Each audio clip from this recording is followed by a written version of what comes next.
வணக்கம் மக்களே. எலெக்ஷன் முடிஞ்சிருச்சு. புது ரேஷன் கார்டுக்கு எப்போ அப்ளை பண்ண ஸ்டார்ட் பண்ணலாம் அப்படின்னு சொல்லி ஒரு கொஷின் வந்துருந்துச்சு. நீங்கள் புது ரேஷன் கார்டு அப்ளை பண்ணுறதுக்கு ஸ்டார்ட் பண்ணிக்கலாம். ஆனால் அதுக்கு முன்னாடி நீங்கள் கவனிக்க வேண்டியது, ஃபஸ்ட்டு உங்கள் பேரண்ட்ஸோட ரேஷன் கார்டுலேருந்து நேம் ரிமூவ் பண்ணிட்டீங்களா அப்படிங்கிறது ரொம்ப ரொம்ப முக்கியம். ஸோ முதல்ல நேமை ரிமூவ் பண்ணிடுங்க. அதுக்கப்புறம் தான் நம்ம புது ரேஷன் கார்டு அப்ளை பண்ண முடியும். உங்கள் யாருக்காவது நேம் முதல் ரிமூவ் பண்ணணும் அப்படின்னா கீழே தெரியிற வாட்ஸ்அப் நம்பருக்கு உங்களோட ஆதார் கார்டு, மேரேஜ் டீட்டெயில்ஸ் எல்லாம் சென்ட் பண்ணீங்கன்னா நாங்கள் உங்களுக்கு நேம் ரிமூவ் பண்ணி கொடுத்துருவோம். இப்போ உங்களுக்கு நேம் ரிமூவ் ஆயிடுச்சு அப்படிங்கிற பட்சத்தில் உங்களோட கேஸ் புக் தேவைங்க. கம்பல்சரி கேஸ் புக் நீங்கள் வாங்கி வச்சிருக்கணும். யார் பேரில் நம்ம புது ரேஷன் கார்டு அப்ளை பண்ண போகிறோமோ அவங்க பேரில் கேஸ் புக் இருக்கணும்.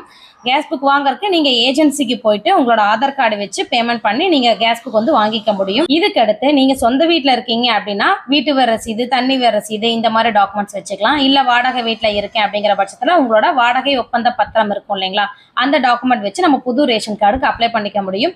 இந்த டீட்டெயில்ஸ் எல்லாமே எங்கிட்ட இருக்குது அப்படிங்கிறவங்க கீழே தெரியிற வாட்ஸ்அப் நம்பருக்கு உங்களோட டாக்குமெண்ட் சென்ட் பண்ணி விடுங்க. நாங்கள் உங்களுக்கு புது ரேஷன் கார்டு பண்ணி கொடுத்துருவோம். நேம் ரிமூவ் பண்ணுறனாலும் அனுப்பி விடுங்க, நாங்கள் உங்களுக்கு பண்ணி கொடுத்துருவாங்க பர்ஃபெக்டாக.